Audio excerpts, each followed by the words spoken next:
France Bleu Midi. Ensemble, Daniela Lombroso. Déjà applaudi par plus de 120 000 spectateurs et 1 million de téléspectateurs en direct sur Énergie 12. Coé reprend sa tournée dans toute la France. Et vous serez, Coé, au Palais des Sports de Paris le 4 avril 2015. Une grosse salle, ça, quoi, 4 000 personnes. Oui, c'est magique, énorme. ça. Mais c'est magique parce que moi, je pensais déjà pas... Vous savez, quand j'ai commencé le spectacle il y a 3 ans, je me suis dit, si j'en fais déjà une quinzaine, une vingtaine, c'est bien. Là, ça fait... ça va faire 200 dates. Et c'est vrai que même cette dernière tournée là, de ce spectacle, on s'est dit, on va en faire 20. Il y avait des villes qui nous manquaient, comme ça, qui me tenaient à cœur. Et puis, on est parti sur 60. Alors, je suis obligé de freiner, moi, maintenant. C'est moi qui dis, là, on peut plus, là.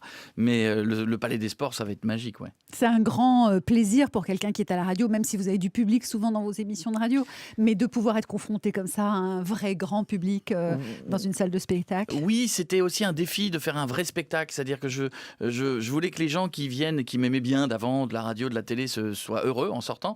Puis les gens, vous savez, quand vous venez en spectacle, des fois, vous accompagnez quelqu'un, vous êtes moins fan de la personne sur scène. J'avais envie de les convaincre aussi. J'avais envie de faire un vrai spectacle qui fasse rire les enfants qu'amènent les parents.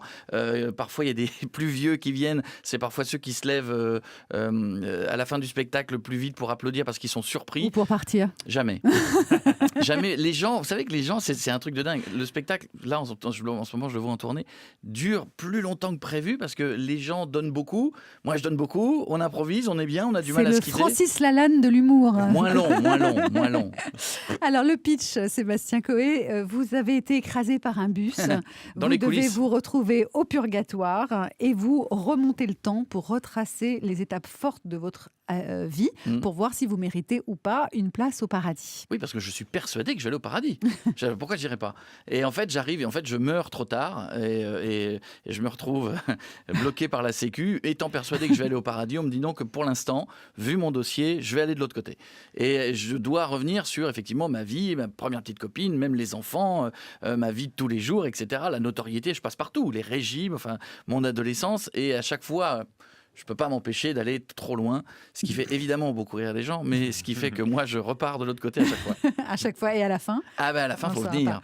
C'est le grand suspense. En gros, c'est les confessions de Coé. Vous avez trop lu Rousseau ? Non, je ne suis pas vraiment en plus, mais c'est vraiment parti de moi parce que quand j'ai voulu faire ce spectacle, je me suis dit, il existe évidemment depuis des dizaines d'années beaucoup d'humoristes. Le seul moyen de faire un spectacle qui ressemble à aucun autre, c'est de faire un truc qui parte de moi et qui ensuite parle de tout le monde. Et qui arrive à moi aussi quand même à la fin. Non mais vous savez, c'est ça qui est génial. Je veux pas que les gens paient pour venir voir la vie de quelqu'un, ça n'a aucun intérêt.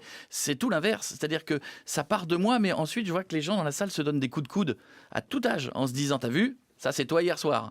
Et puis, comme je me moque des hommes, des femmes, de moi, des gros, des chauves, donc de beaucoup de moi, de gens qui font des régimes, etc., les gens, évidemment, ça parle à ceux qui viennent. Alors, par exemple, le début de la gloire, vous la pétiez à ce moment-là ? Il y a eu un moment où... Dans la vraie vie ? Parce que j'en parle pas dans le spectacle. Oui, moi, je dis toujours que j'ai eu la grosse tête assez tôt. C'est-à-dire que comme ça, au moins, ça c'est fait. Moi, je l'ai eu vers 20 ans. Vous savez, moi, je commençais la radio à 13 ans. Quand vous touchez votre rêve de faire de la radio comme on le fait là, d'être entendu dans tous les coins de France, au même moment, par des gens dans le Nord, dans le Sud, dans l'Est, dans l'Ouest, je me disais, je trouvais ça magique. Donc, voilà, j'étais sur une radio d'ado et j'ai eu la grosse tête très vite. Mais ça s'est arrêté très vite. Mais au moins, quand c'est arrivé une fois, après, en théorie, vous ne l'avez plus. Oui, en principe. C'est comme les maladies d'enfantile. Vous les avez, après, c'est fini. Alors, on va faire un petit quiz péchés capitaux, puisque vous devez vous confesser de tous vos péchés pour pouvoir aller au paradis. Alors pour vous, l'orgueil, c'est... D'accord. C'est le bord de travers. Ouais, tonton, pourquoi tu tousses ? C'est très dur, ça. Un péché d'orgueil. Vous, par exemple, je le suis quand un est-ce peu. que vous péchez d'orgueil ? Là, la dernière fois que vous avez péché par orgueil. Je suis un peu orgueilleux, moi. Je suis un peu orgueilleux, tous les jours. Tous les jours. Oui, j'ai quelques défauts. Je suis très fréquentable comme garçon, ouais. Mais j'ai quand même une petite tripotée de défauts. Donc là, comme ça, le dernier péché d'orgueil ? Je sais pas. Là, vraiment, je vois pas. Vous, c'était quoi, par exemple ? Moi, c'était de penser que Shabada était irremplaçable. C'est vrai ? Non, mais en même temps, vous n'avez pas tort. Merci. Ça n'a pas été remplacé. C'est faire le Palais des Sports, mais en plus, il va le faire. Ouais. Le Palais des Sports, c'est un peu un péché d'orgueil. Alors non, parce qu'en fait, ça aurait été un péché d'orgueil si c'était venu de moi. J'avais dit, je veux faire ça. Vous savez, moi, je suis toujours... Quand on me dit, on va faire des salles... Au début, on a commencé par des salles de 200, 500, 600. Maintenant, on me dit, ça va faire 1000, 1500. Moi, je suis le premier à dire, oh non. Non, on va prendre plus petit. On me dit, si, tu vas voir, les gens, ils viennent. Alors, on continue parce qu'il y en a 7 des péchés capitaux. Donc, la dernière fois que vous avez fait preuve d'avarice, c'était quoi ? Je suis pas très avare. Je suis pas un garçon avare. Je suis un garçon qui fait attention et qui a conscience de l'argent, ce qui est pas pareil. J'invite toujours à déjeuner les gens avec qui je suis, parce que je me les fais rembourser après, donc ça va. Attention à tous les contrôleurs des impôts qui écoutent. Mais c'est toujours justifié. Mais avec la fiche et tout, vraiment le nombre de repas. Avec la fille ou avec la fiche, avec la date. Non, monsieur, je me fais pas rembourser quand j'invite une dame à manger. Non, mais je suis pas avare. Je fais attention à l'argent. Ça, c'est mon père qui m'a appris ça. Bon, donc, parmi les péchés capitaux, il y a l'envie. Alors, quelle carrière vous fait le plus envie, celle de Arthur ou celle de Christophe de Chavannes? J'aime bien. Alors, je vais être franc avec vous, et il n'y a pas de méchanceté ni de moquerie dans ce que je dis, mais j'aime la mienne. Ouais.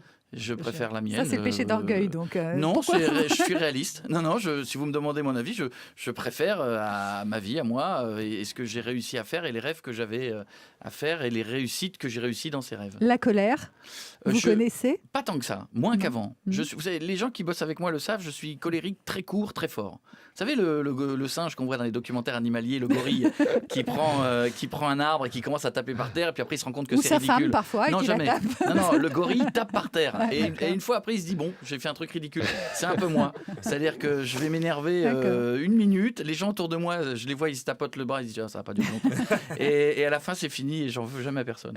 Coé, la paresse, vous avez connu, vous qui êtes hyperactif? Je suis un paresseux qui se motive, moi. Ah oui. Non, c'est-à-dire que si vous C'est pour pouvez... ça que vous travaillez de 7h du matin à 2h du matin. Mais si vous me laissez dans un canapé un week-end en disant il n'y a absolument rien à la télé, que des films que tu as vus 1000 fois, mais je peux être capable de les regarder.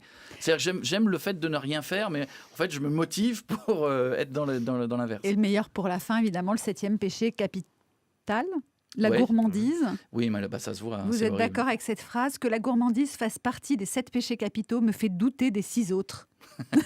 Mais c'est horrible. Non, pour moi, c'est un péché, la gourmandise d'ailleurs. Non, mais je suis quelqu'un de très épicurien, ça se voit.